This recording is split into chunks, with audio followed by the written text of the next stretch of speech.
What if astrology allows you to come back to yourself in the context of your legacy? Good morning. I'd like to welcome Barbara Alexander. Like many high achieving women, she followed the traditional path to success by going to a good school, climbing the corporate ladder, and accomplishing just about anything she put her mind to.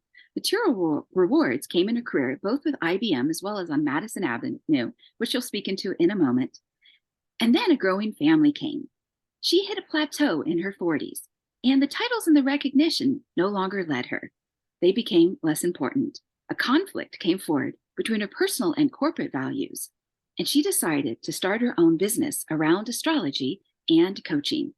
She has taken on full personal agency now as a business owner and has come today to share her knowledge around astrology. Welcome, Barbara.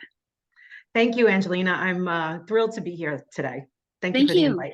Thank you. I think this will be a very interesting conversation. I know it might be outside of the box, but I think these days people are expanding their knowledge beyond just traditional means to understand what type of knowledge is available to them. So I think you're bringing great insights. And so whether somebody comes from a background of Western religion or Eastern religion, I think that the stars are always there underneath. We're underneath those stars every day and night. So I think they have got messages for us. So I wanted to start with one of the problems today, which is one of the stumbling blocks is what I call the lack of holistic training and knowledge to be able to evolve fully as human beings. So whether it's that we need to grow more into our own feet, our own footsteps, fill those shoes, or, we might be within a family business and we're going to receive, that inheritance and we're not fully prepared. And sometimes we need to have these outside of the box conversations to better understand, all that is available to better know our internal landscape, but also kind of what the stars have aligned for us. So can you just quickly provide an introduction? What's the history of astrology? Because it didn't start just yesterday, and it's not just a fad or a trend. No. And then I think it's going to be a good dovetail to how I got started, because I was at that point in my life too.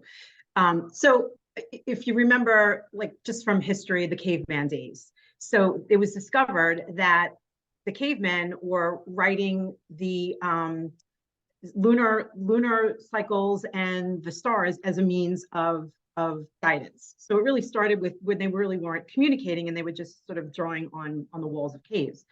And then and I'm sorry to interrupt you. During times of navigation, even back in the day, people used the stars to navigate on the oceans. Please go ahead.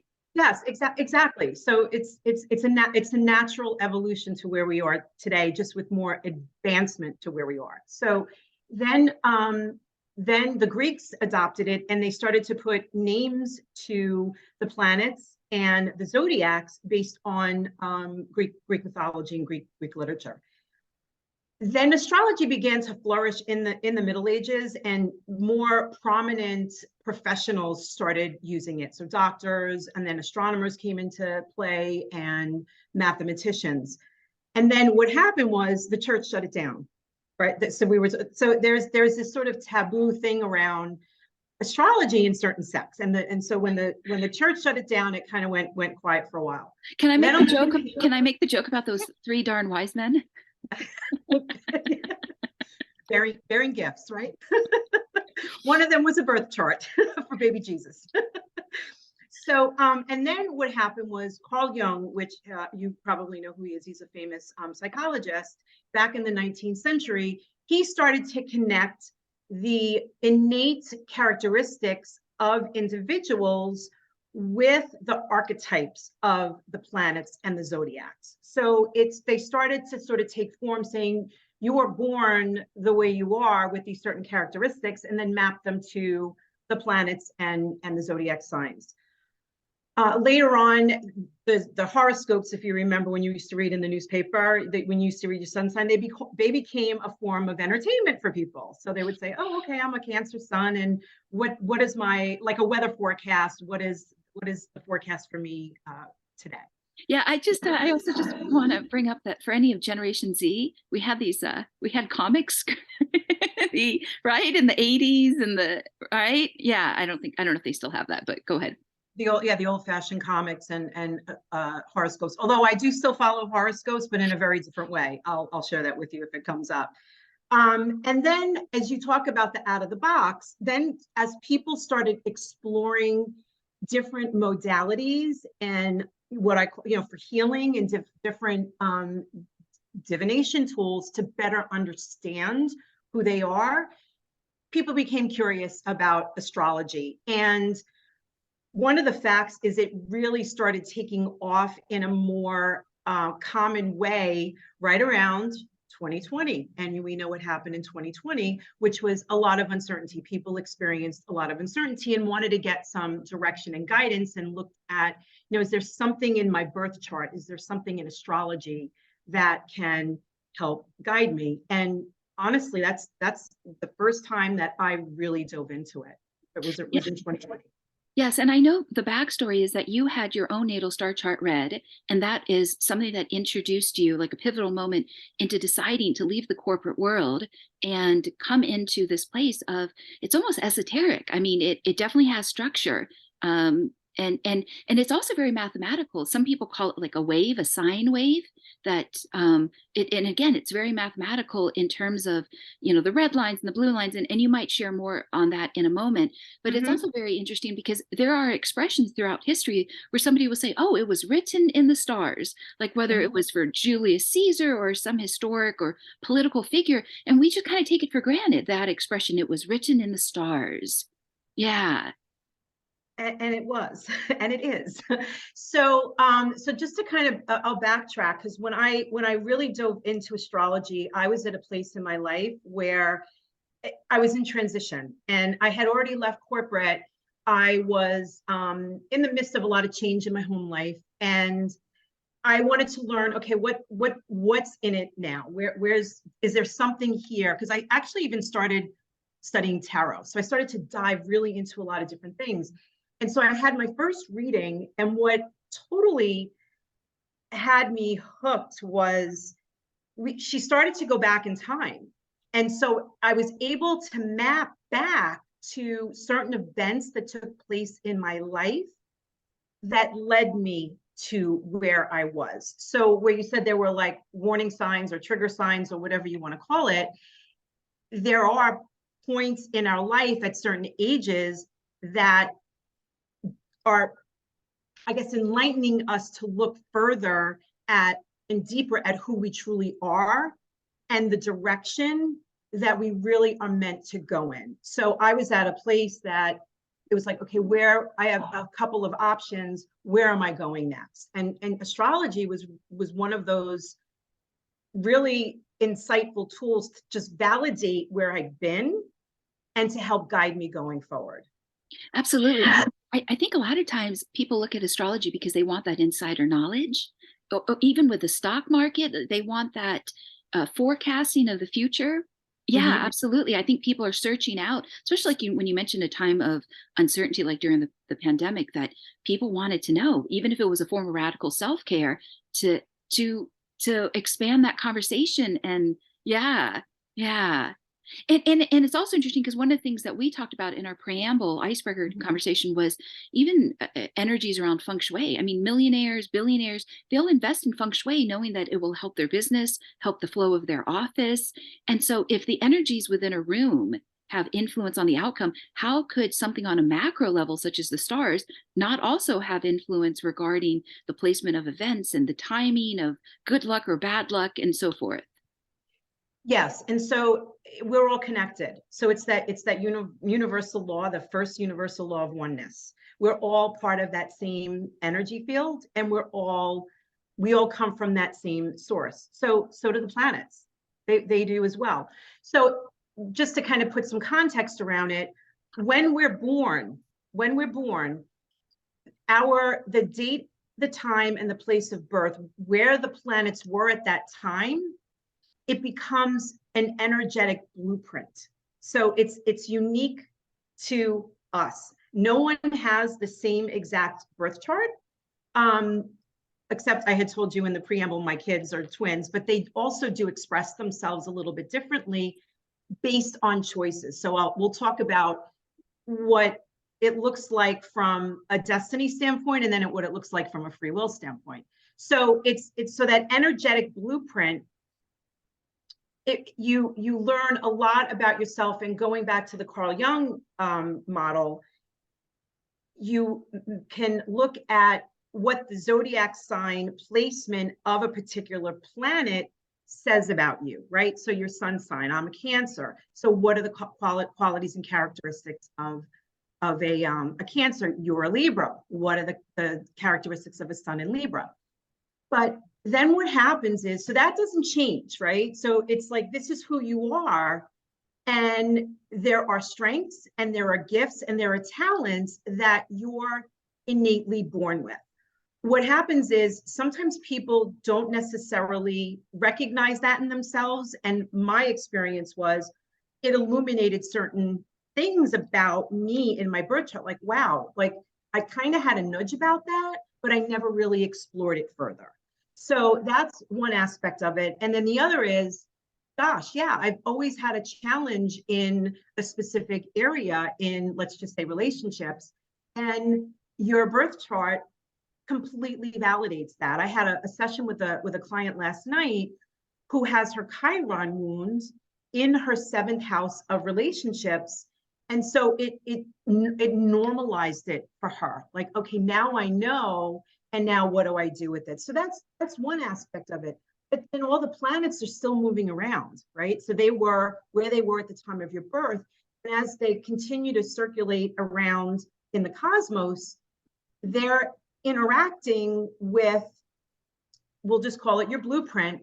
And then certain triggers, certain things happen in your life, whether they're planned for or not. And so you can actually, so like I said, when I started learning more about my own history and what got me to that, my point, and sort of going back, I can see those particular life cycle events that happened, and I can match them back to, oh yes, that's when I got married. Oh yes, that's when I became a mother after being in a full-time career for however many years. So you can see how that energy pushed you or led you into that next phase of your life. Absolutely. And I think one of the insights of these natal star charts, and I also recognize that many who are listening may have no introduction. So this might be the first time they are ever hearing about this.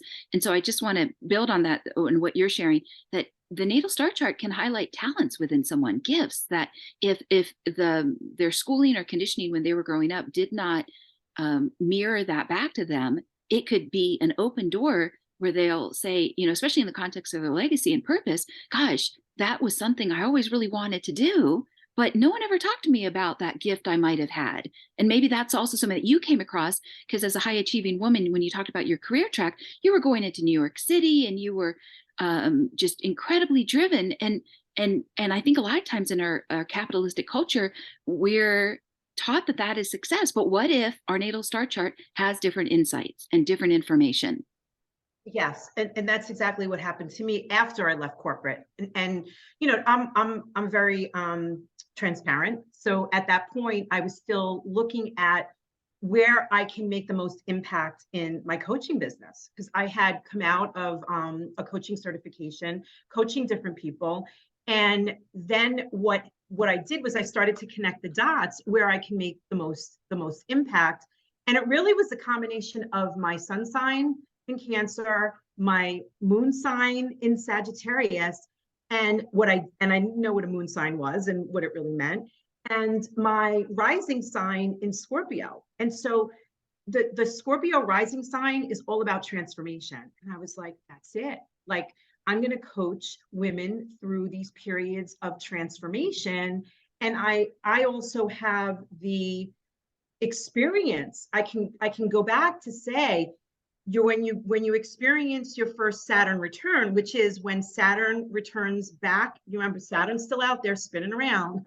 When Saturn returns back to the place of your birth on your between your 27th and 29th birthday, that's a pivotal moment. It's like you're growing up into adulthood. So you can help them navigate through what might be, I don't know what's happening to me, to I'm not feeling like myself. I'm feeling a calling. I'm feeling like I need to do something else. I can look at somebody's chart and see where the planets are and say, ah, you're going through your Uranus opposition. Let's talk about that. And so it becomes a tool to help me with women during their own periods of uncertainty and their calling to transform their personal life or their professional life. There are things that I can see in their chart that help. Yeah. It's interesting also because just as coders have their own language in order to code a program, astrology really has its own language. And if you, and I'm sure you have been exposed to this, but when somebody hears somebody who's intermediate or advanced with astrology, they're just talking about the planets and the oppositions and and it's its own vocabulary, just like as in the Christian world, there's a joke about Christianese. And so I just wanted to highlight for a moment that it is an education, that it's not just somebody wakes up one day and they think it's as simple as reading that paragraph in the Sunday newspaper. It's like books, and people can get degrees. And I've come across podcasts in preparation for today where there are individuals that now are attaining PhDs in this subject because it's not so stigmatized as it's been, whether it's due to political influences or whatever it is. So I just wanted to highlight that for a moment, that it is its own language. It's got its own, that when somebody starts to speak quickly, it's like, yeah, just as you might not be able to keep up with somebody who understands how to code a whole like Facebook program or software. Yes, so thank you. Thank you for stopping me, because I'm throwing out all this vernacular and all this terminology that might be going over people's heads. And just so what I'll just explain, like what a Uranus opposition means is that in the chart, right? Uranus is transiting, it's out, let's say outside of the circle, outside of your birth chart, and it's on the complete opposite end of where it's placed in your birth chart. And that means something. An opposition means more of a balancing. So there's some sort of balancing that has to happen in an area of life where those two planets are activating. I know it sounds very technical, but when I sit down and I talk to somebody and I explain to them, it's between your career and your home life, right? Or your relationship with yourself and your relationship with other people. It becomes more of a common language for them to understand. Absolutely. And I think somebody who has an interest, a gift, and a talent around astrology can be that translator to be able to communicate the relevance into that individual's life. So it's not just so theoretical. One of the things also that I came across that I want to bring up right now is the value that astrology can also bring regarding ancestral charts. And I know that's a little deep and woo-woo, but it's this idea that if there's, let's say, a family and they're carrying, I don't want to call it generational curses, but something that's within their charts, they can almost pass it on. And Yes. so this is deep. And so I just wanted to bring that point up because it's more than just, oh, Tuesday is going to be your lucky day and you need to go shopping on Tuesday. No. It's yeah, there's a lot, some people, and I don't know if it was Elon Musk, but there's different individuals out there that'll say like we're living in a construct, or maybe this is like the pronunciation is not a simulacrum, it's like a simulacrum. It's a word where it's like we're living within a virtual reality, and I can't opine one way or the other, but it's this idea that if it is that mathematical and people can pass on ancestral patterns from chart to chart, then why not, if somebody wants to know the truth and transform, the phoenix rising from the ashes, why not, consider this conversation? I'm in the middle of a discussion with somebody about this right now who has a very unique configuration in his chart. And it's called yod. And I can actually explain the different points in the chart that this individual is, their purpose in their life is to break this pattern, is to break this ancestral pattern. So and then it becomes a coaching opportunity. Okay, because it's intense with this particular individual and where it's being pointed. So yeah, there's that. And then there's also maybe I'm jumping ahead. There's the South Node. I don't know if you've in your studies you found that the South Node is a very significant placement in someone's chart to talk about what they individually, if you believe in past lifetimes, what they have either individually brought into this lifetime to work through, or what they're trying to work through in this lifetime. So that has also been enlightening for my clients. Like, wow, you just, and as a coach, think about it. We go through coaching sessions to get get underneath the thing behind the thing behind the thing behind the thing, and then you can just shine a light on it for somebody in their chart, and you kind of just speed up to, yes, this is at the core of what I've been struggling with in terms of really living the kind of life that I want to live. And so it becomes, yes, ancestral, but it also becomes what that person themselves has developed over time in their life. And so, yeah, it's really a neat way to help people. Absolutely. It's deep and it's intense. And we're going to get more intense in one moment, but I think you're absolutely right. If somebody can heal themselves, not only does it have an energetic effect within their family, their company, their group, but I've also heard expressions such as it can heal 7 generations back and 7 generations forward. I'm not someone who is well versed within the quantum world, but I cannot rule out the idea that if new truths are being presented, then that can only evolve that human being that much further, because we're more than just consumers. We're more than just our balance sheet. You know, there's a spiritual journey I feel like we are going on in our lifetimes, and if a purpose of that is to heal or to break patterns, then this information is just something that is obviously not always talked about at the the dining room table, and yet it can set somebody free because it is new truths that because there's a part of coaching where you can ask a client a question, but there also comes a point where if they don't have the answer, you're almost punishing them, and so you have to start articulating and consulting and guiding a little bit. Absolutely right. And if I can give an example, one of the big, it's a planetoid or an asteroid or a comet, I don't know what you want to call it, is Chiron. Chiron is called the wounded healer. It's the greatest wound that you've either come into this lifetime with or have acquired in this lifetime to heal. And in healing that wound, you then have healing gifts to help other people. Now you can take that and say, okay, you can make a career out of it, right? Okay, so I'm a healer, and now I've learned to heal this wound myself, and I can help other people heal it.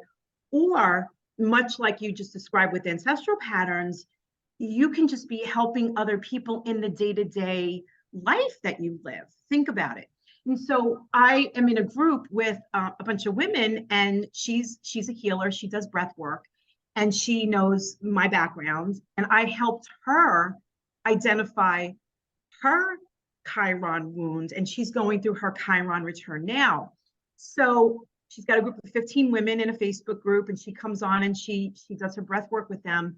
And I offered to help them identify their Chiron wound. So they gave me all their birth information. And here I am. I used my corporate skills, putting it in a nice spreadsheet, right? I said the name and the birth date. And then I had like a little description for them. And then I shared it with them. And then I did a Facebook Live in the group. And then I'm watching the comments as they're reading them. And they're like, oh my gosh, Barbara, this is like so true.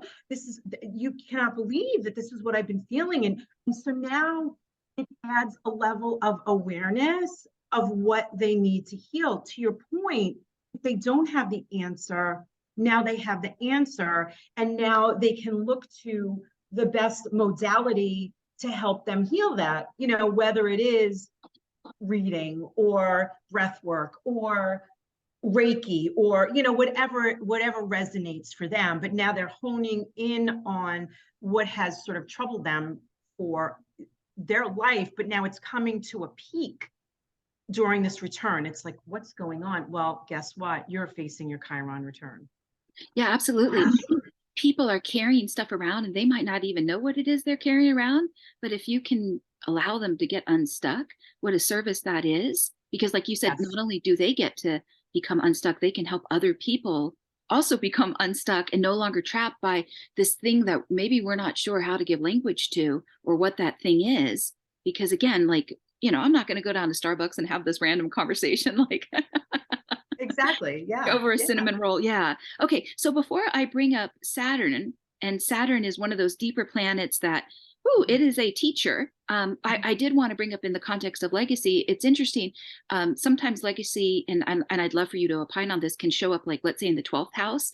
I know we weren't going to bring up celebrities or politicians, but I saw the star chart of Barack Obama, and it showed that he had a placement in his 12th house that affected his legacy, and that was his like Saturn return, which was when Donald Trump was coming forward and saying, well, Barack Obama wasn't born in the United States, and so it was like everything he had built now in his 12th house, it could be destroyed in a matter of years, and that's what he had to face. And so it's interesting that it could show up in the 12th house. Other people say it could show up in the 4th, 5th, or 6th house. What say you?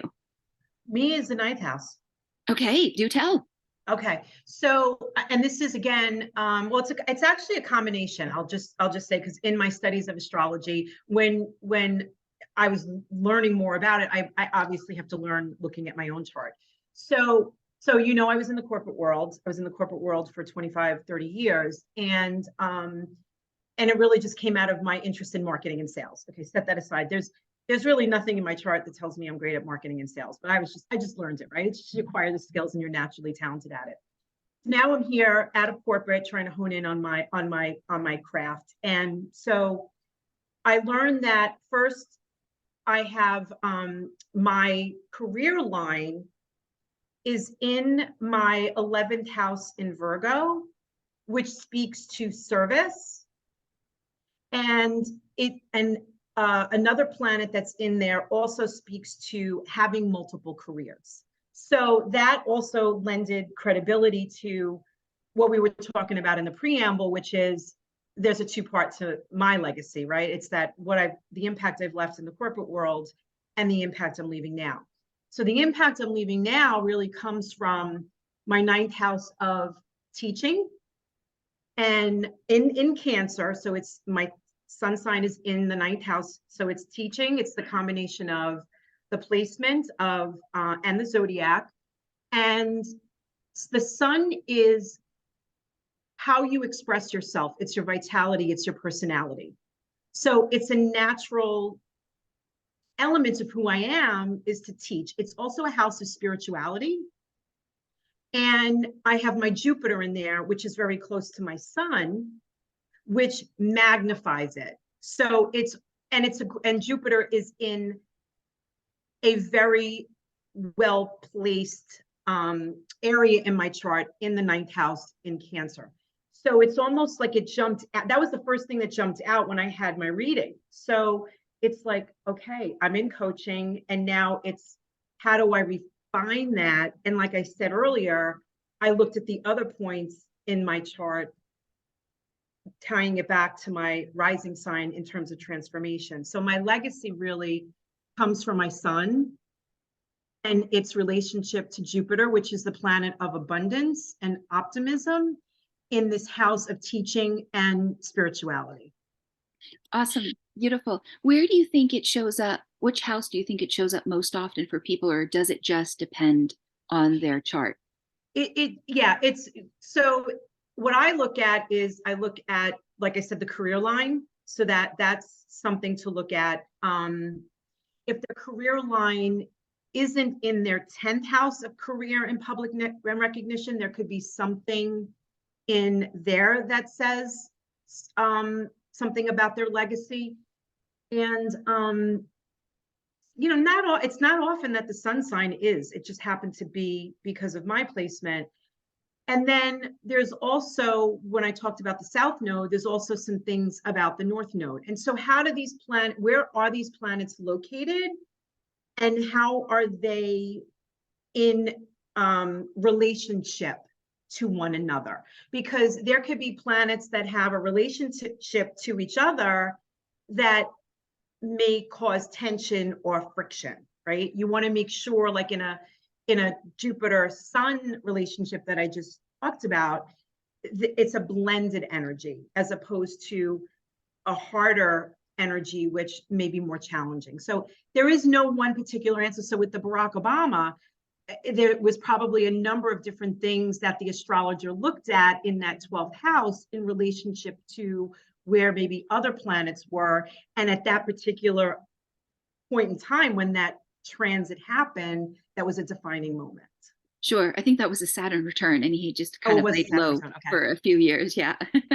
Okay. Yeah. And I'll definitely include the link to your website in the show notes. So if somebody wants to see what one of these natal star charts looks like, they can, Yeah. in terms of that it starts kind of at the 9 o'clock and it goes counterclockwise. And each of the 12 areas has a specific niche, whether that is somebody's identity or their family or home or neighborhood or siblings and so forth. So continuing on with the theme of Saturn. Yes. Saturn, and this is where I'm bringing up kind of the intense, painful stuff for a moment, because this is what people live through, but nobody wants to bring up the pink elephant in the room. So I'm just going to go bring it up because I think Saturn can alert and inform someone where they have to grow the most. And obviously, like we had talked about earlier, if there's a dog, for instance, you can either teach the dog through cookies and biscuits or the electric shock collar. And if somebody doesn't have to go through that excessive pain, then, just, I would say when it comes to Saturn, to teach us whether it's reoccurring patterns and struggles, whether it's so we can learn better boundaries or to break those hidden patterns. Gosh, if we could just be informed of what lessons we need to learn earlier, we can just take that shock collar off and not have to go through, the excessive um, school of hard knocks that sometimes people just go through in life in terms of intense pain. Exactly. And so just a little bit of like backdrop to it. Saturn is known as the father in astrology, right? So Saturn is the father or the authority figure that we fear in one respect because they want to tell us what to do, but they also may teach us the greatest lesson. So the father, authority figure, the teacher, however, whatever figure you want to place in your life.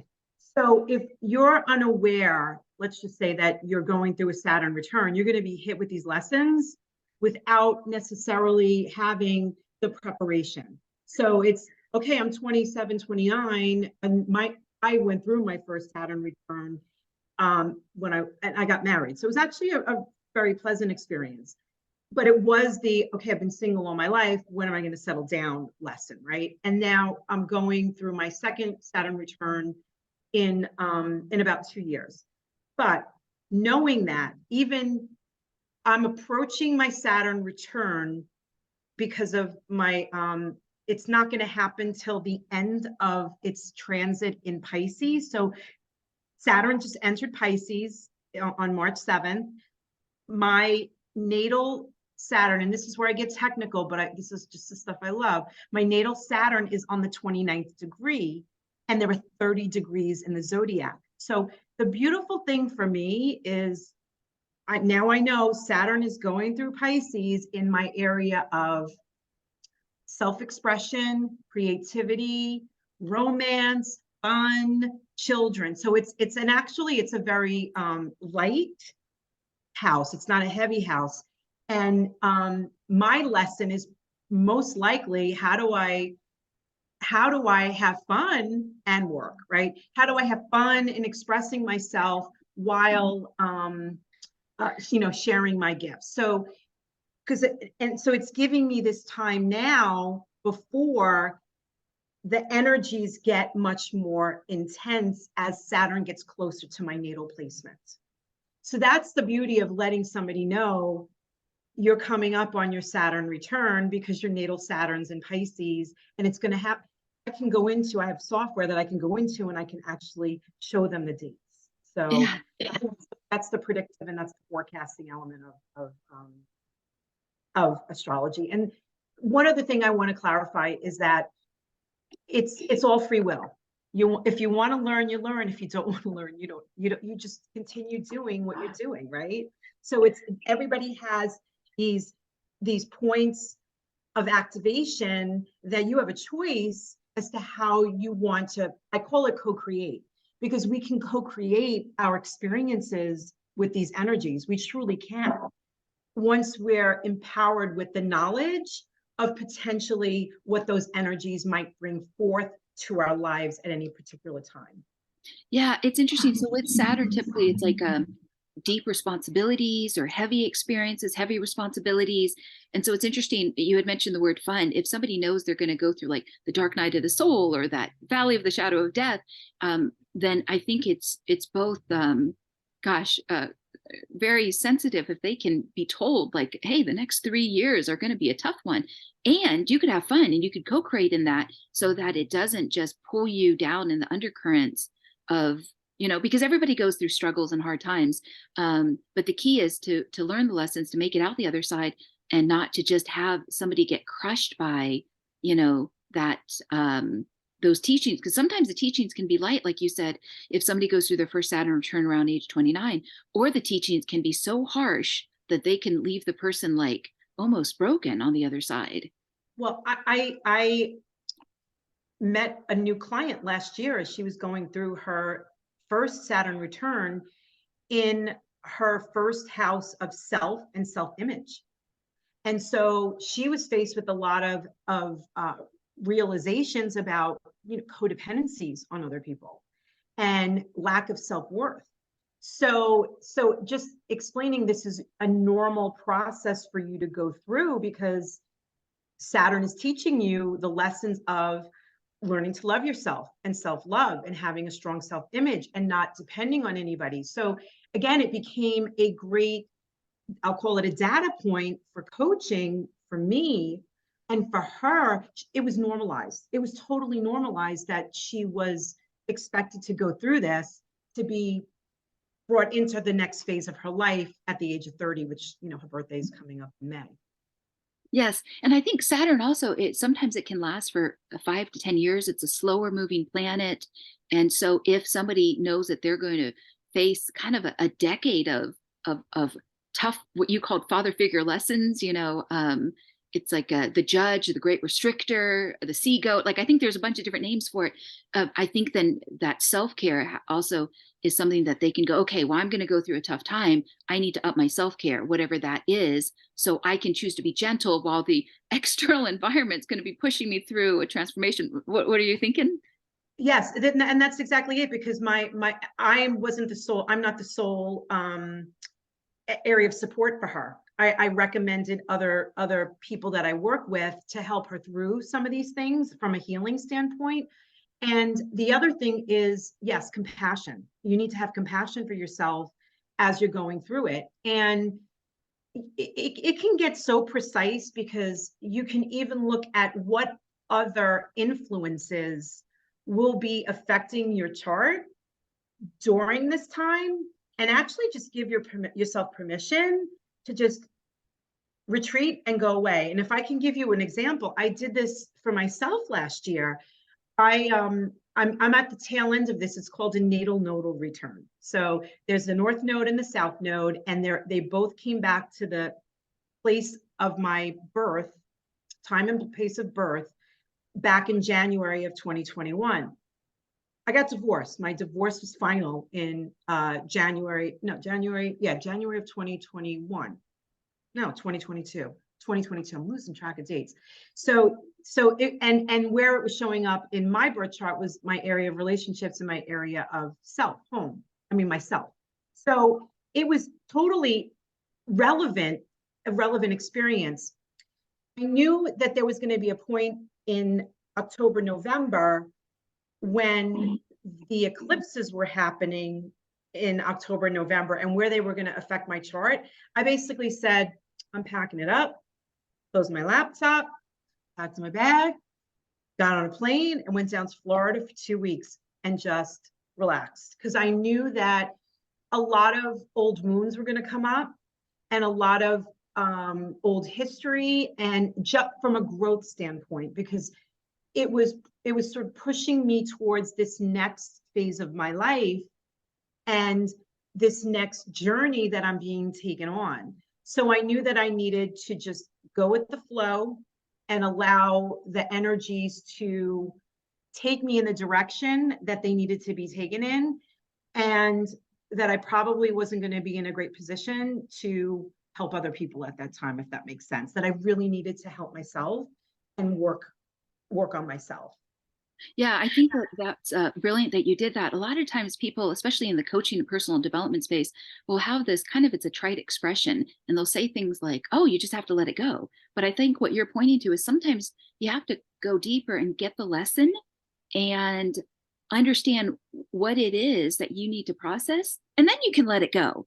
But sometimes, we live in a society of, just fix that person or just find that remedy that's so quick. And sometimes the remedy isn't that quick. Sometimes it's, you have to be with that thing, or like you had said, change locations and nurture yourself so that you would be in a position of strength to look back and say, what are the lessons? What did I miss? Or, what else is there in deep, radical curiosity, so that you can be more evolved and lead others and heal others in how we are all connected. I have a whole journal of experience. Like that's my therapeutic way of releasing is I journaled everything that I experienced during this period in my life, and just journaling it and putting it on paper. And in some cases I did seek out other modalities to help me, because even though, we're coaches, we need coaches and we need healers and we need whoever else can help us. We can't really help ourselves all the time, right? So it's that willingness to allow other people to into our worlds that we trust, and who can also be our guiding light to help us through. Yeah, absolutely. So I just want to recognize again that you were willing to take that 2 weeks and dedicate your time to your healing and to your growth, compared to just, we almost live in a society sometimes that it just grinds us. And whether Mhm. we're entrepreneurs that put that excessive pressure on our shoulders, or we're within a 9 to 5 type of job where, the expectations are always high, but it's like, unless we take care of ourselves, we're no good for anyone. So it's just smart in the long run to be able to look at, it's almost like detective work, but it's to be able to look at, um, maybe the things we missed in the landscape before. But with awareness, we can see more in the baseline and then grow from it. It's kind of like, yeah, tell me what you're thinking right now. No, what I'm thinking is like, so because of that experience that I had, I'm now helping my clients with almost like your year ahead, right? And so if you and one in particular, she runs a big coaching company where she's got a team, and she already believes in self-care. She's like, Barbara, I need you to let me know at what points do I need to really take the time for self-care and to kind of step away. And I can see it from an astrological standpoint. I don't have to get into the technicalities of it. Some people don't ask me for that, but then as I go through, here are the peak periods where you could be, working a little harder because the energy's there to support you, like during a Mars return potentially. But here's where your 12th house, we talked about the 12th house, which is it's the subconscious, it's the deep sort of dark house on somebody's chart. If I see something that's going to be significant there, I might say, hey, you know what, in September, you just want to chill, like just, leave the kids at home, let the husband take care of them, let your clients know you're going to be out of town, and just like go take a solo retreat. So I offer that. Whether they choose to do it or not is up to them, but they are like, wow, I didn't know that, because I was thinking like, when should I take a vacation? Well, take a vacation with your family, but don't neglect yourself, because this is a time that you really need to be down and to focus on you. Yeah. And I think there are a number of leaders, and I'm not saying that astrology is for everyone, just in case someone thinks I'm promoting it. I'm just having a conversation. But I am aware that throughout history, there were a number of leaders that relied on astrological data. Like, I don't know if you know the story about, I think it was like one of the queens of England and John Dee, and when the storm about the Spanish Armada. Do you know what I'm referring to? No, no, no. Oh, So okay. yeah, But yeah. royal families have relied on the Yes. timing. Oh. And so when you talk about communicating timing to your clients of, well, it Mhm. would be a good time now to take that vacation, I think timing is key, whether it's in business or wartime or relationships, it's Mhm. understanding that, are the stars aligned? Yes, and I'm just from my own, because I'm so intimate with my chart. I live by it now, and so I know how to take advantage of the money making opportunities. I know how to take advantage of when it's going to be primed to uh, focus on home life. I know when it's self-care is important. So because of that wheel, like the wheel of life, right? If you look at your chart, let's just call it the wheel of life, right? So what area of your life might you need to focus on at any given time?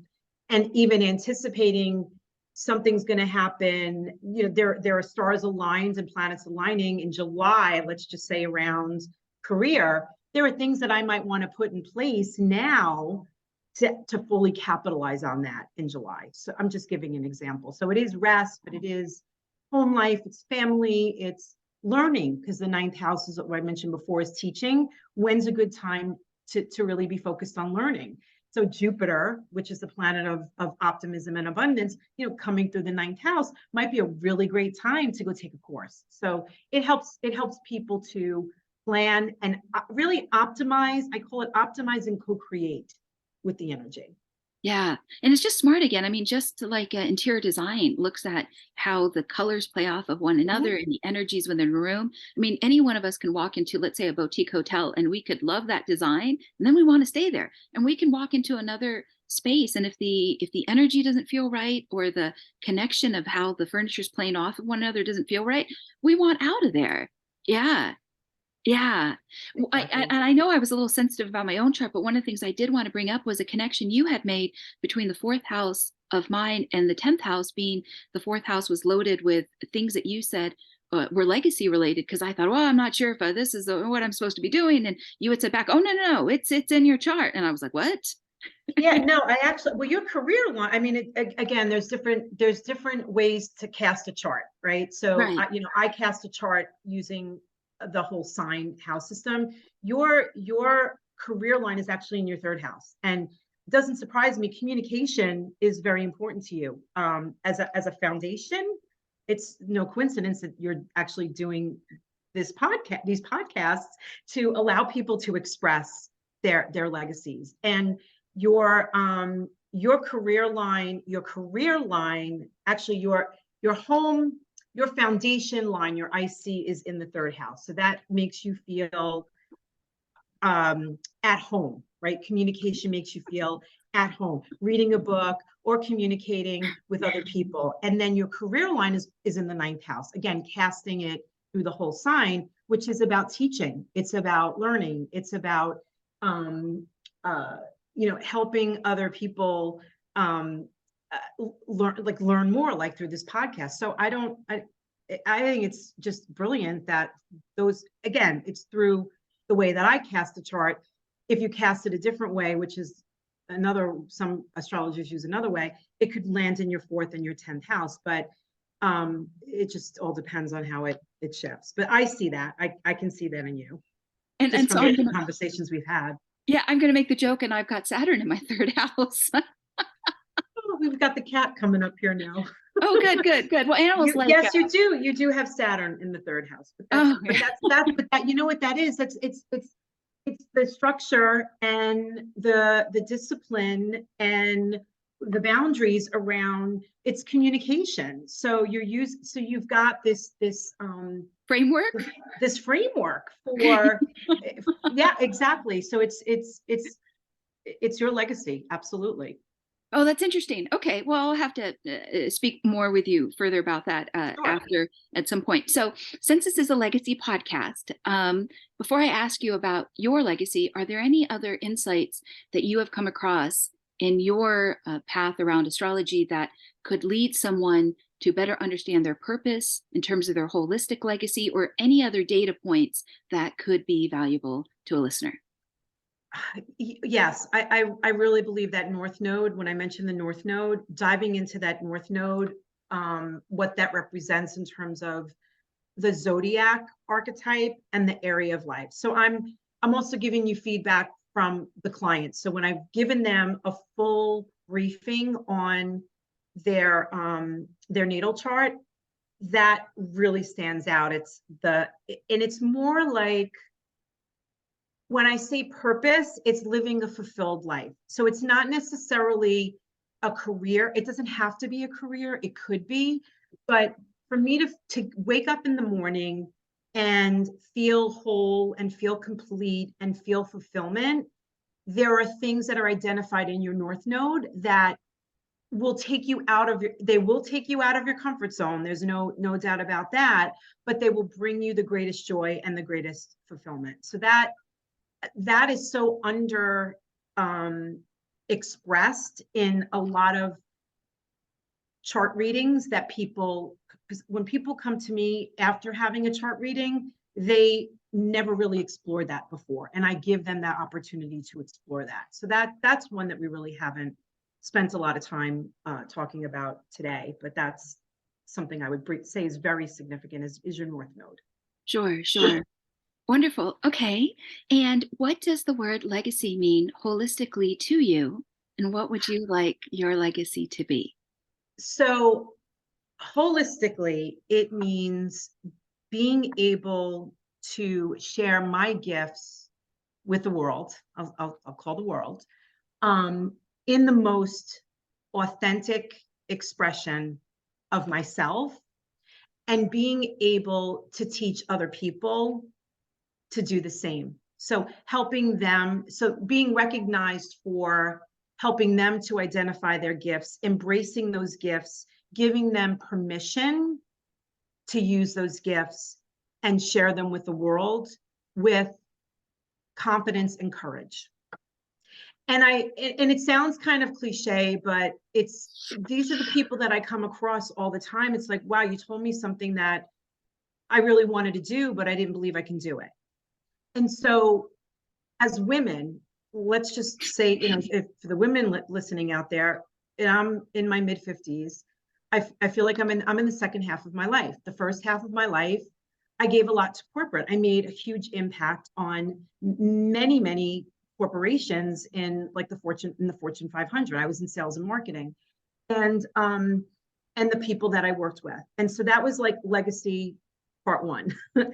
And so, and I raised a family and I have grown children. So legacy part two is my own individuality and my own uniqueness and what I can bring to this world. And then, as I repeated myself again, helping other people embrace that part of themselves. I think it's lovely. Thank you for speaking into it because I think it's really important. Pardon the phone in the background. I think it's really important to give language to it and to claim agency around it. And again, I think especially with thank you for being one of my women guests. I think women need to be asked more what they would like their legacy to be. I think it even just the question itself leads to that their answer matters.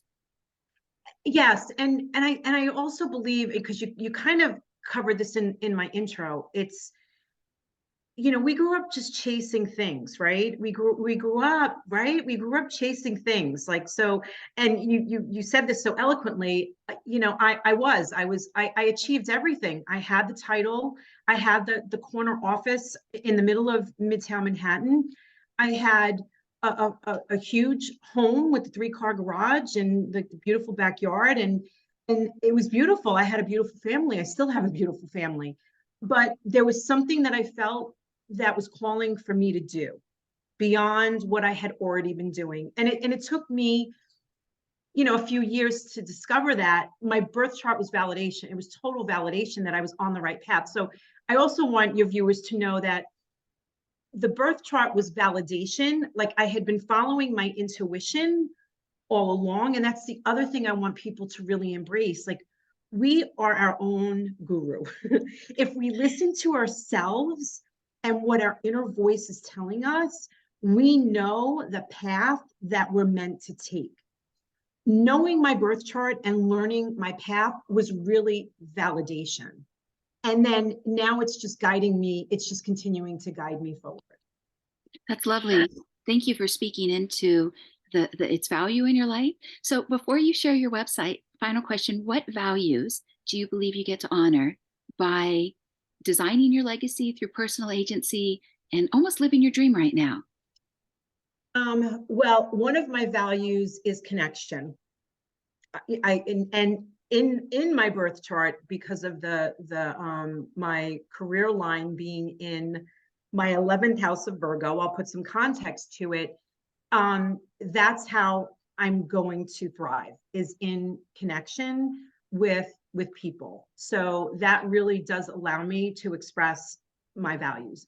Networking and being in community and being in connection with people is very important. Virgo is the zodiac sign of service. Being of service to people is another value of mine. And then, I mean, I've hit upon this at least 3 times in your broadcast here. I embraced that Scorpio first house placement as being very, very comfortable with transformation. Some people, it's hard. It's hard to morph into different versions of yourself, but that's become a value of mine and a value that I can help other people really embrace, because that's how we grow into the best version of ourselves so that we can give back to other people.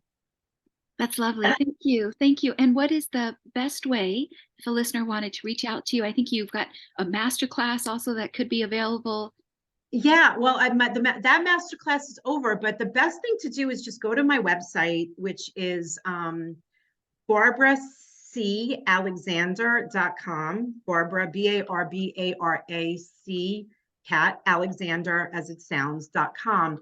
And there's ways to get in touch with me. You can, learn more about me. You can get on my email list if you want. You can connect with me on social media. Everything is there that if you want to explore. Lovely. Thank you so much for being a guest and for speaking into your legacy. I know that we had set the intention at the onset to bring the idea of astrology being a tool to allow someone to come back home, come back to themselves in the context of their legacy. And I think that you have provided a terrific explanation of how astrology can be one of those tools. So thank you so much for being a guest today. Thank you. I very much enjoyed it, and I enjoyed talking with you. And hopefully your viewers will get a lot of value out of today. I think they will. I think it's one of those subjects that where does someone start and who do they go to that's trustworthy as an advisor for their path? And so yes. Okay. So in conclusion, if you are tuning in on YouTube, please remember to like and subscribe. And if you're tuning in also on Apple Podcasts, please remember to rate and review. Thank you so much for joining us this week. And thank you, Barbara, for being a delightful guest on our show.